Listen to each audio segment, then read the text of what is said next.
When Daniel got the urgent call, he was preparing a presentation for foreign investors. The nurse's voice was sharp with concern.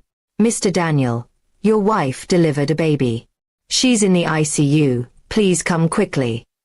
His hands froze on the laptop keyboard. Wife. Baby. Daniel wasn't even married. Still shaken, he rushed to the hospital. His mind battled between confusion and disbelief. Was this identity theft? A prank? Or some dangerous mistake? He had no answers, only questions that grew louder with every passing minute. At the hospital, nurses treated him as though he were a grieving husband. They pulled him into a room where a frail woman lay weak and pale. Beside her cribbed a newborn. When the woman saw him, she whispered with a cracked smile, "Daniel, you came."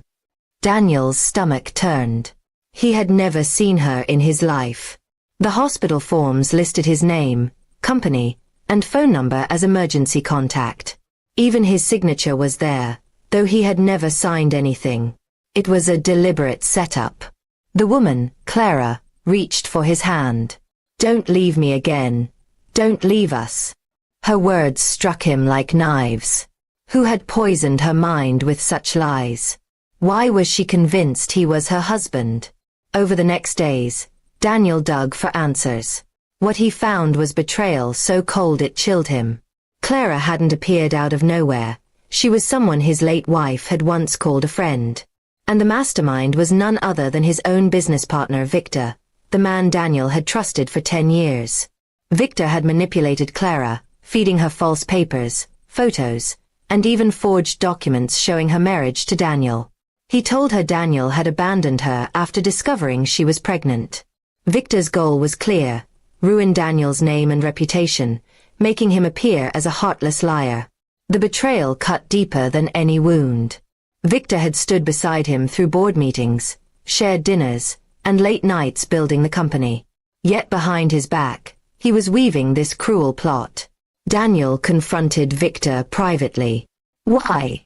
he demanded. Victor smirked. "Because you stole everything from me.